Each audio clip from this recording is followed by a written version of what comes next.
kita dalam sesi wawancara untuk tugas komunikasi massa toh. Nah, untuk awal mula mungkin narasumber bisa memperkenalkan siapa dan dari mana asalnya. Namaku Bagas, aku dari Jogja, tepatnya Prawiro Taman MG 3. Nomor ya nggak usah lah. Pokoknya dari Prawiro Taman, dari kampung Prawiro Taman. Saya asli situ, asli Prawiro Taman, dan saya seorang buruh serabutan. Terus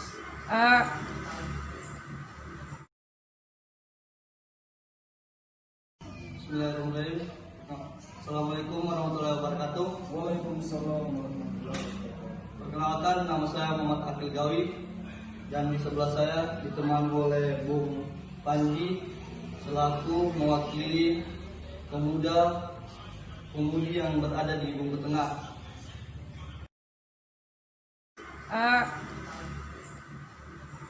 kita langsung masuk aja nggak sih Mas? Apa sih apa upaya warga atau masyarakat dalam pemantauan pelaksanaan PSBB ini? Misal di tempatnya Mas Bagas sendiri ada nggak sih semacam Karang Taruna atau Kalau di tempat saya sendiri sebenarnya ada grup roda. Sebenarnya itu sih yang paling jalan selain ibu-ibu PKK ya. Itu grup roda. Nah, di awal COVID itu kita sepakat untuk kemudian membuat jam malam, dalam arti jalan masuk ke komplek itu kita tutup mulai pukul 10, kemudian ada yang jaga dan itu bergantian, karena total ada sekitar 20-an kakak lah. Kita bergantian jaga setiap malamnya. Nah, waktu itu obrolan di awal itu membuat portal sebenarnya bukan karena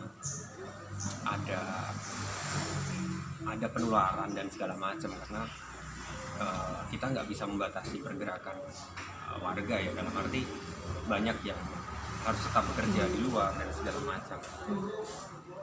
Di situ problemnya adalah ketika awal COVID itu banyak terjadi pencurian, entah motor, ya intinya banyak sekali terjadi pencurian, dan akhirnya kita sepakat untuk membuat portal di jalan masuk komplek itu.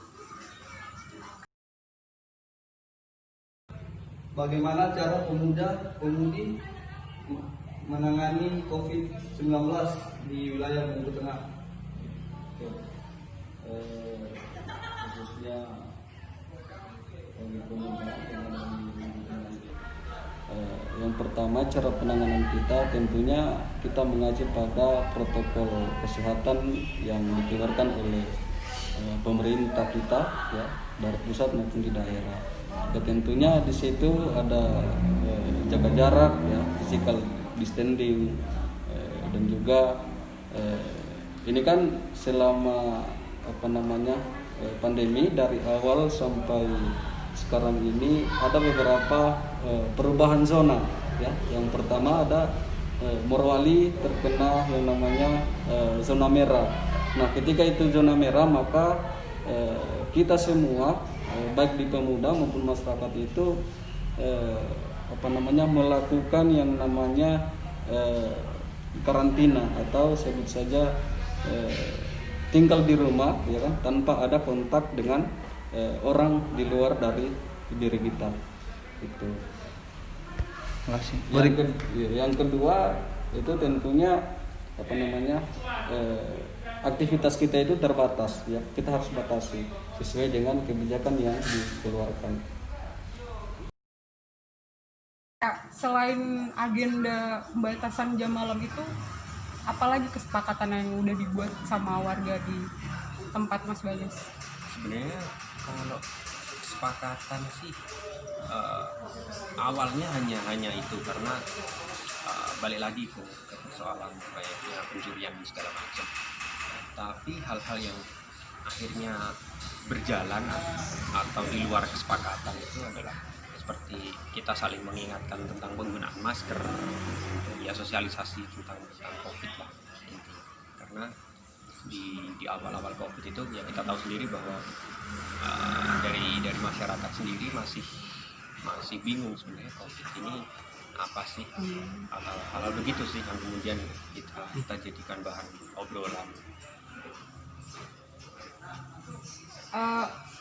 Kan itu COVID-19 ini berdampak banget kan Mas, entah itu di dalam sektor ekonomi, misal ya pelaksanaan soal jam malam itu kan juga mempengaruhi kayak aktivitas mereka dalam apa ya, pekerjaan mereka. Ada yang memang memiliki privilege untuk di rumah aja gitu kan, ada juga yang memang ya harus kerja karena mereka bergantung pada pekerjaan itu kan, dan memang mengharuskan mereka di luar toh. Seberapa besar sih dampaknya? Kalau kalau diukur, sebenarnya kita bisa tahu bahwa di kampungku itu sangat berdampak karena di Flora Taman itu kebanyakan bergantung pada sektor pariwisata kan. Ya kita hidup dari adanya tamu atau turis segala macam. Seperti saya sendiri juga di usaha akomodasi penginapan itu kemudian juga sama sekali nggak ada turis yang datang, karena ya itulah kita bicaranya nanti terlalu jauh kalau tapi rata-rata warga di situ memang sangat berdampak karena memang bergantung hidupnya di dunia pariwisata. Kebanyakan ya tour atau kemudian seperti saya di usaha akomodasi. Jadi ya itulah sangat sih berdampak. Oke. Untuk pertanyaan yang kedua, apakah selama pandemik adakah kerja bakti sosial yang telah terlaksanakan?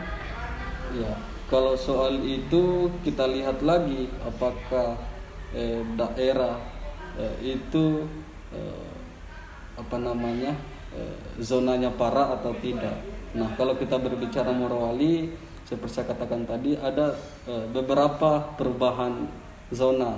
Yang pertama zona merah tadi, yaitu kita melakukan yang namanya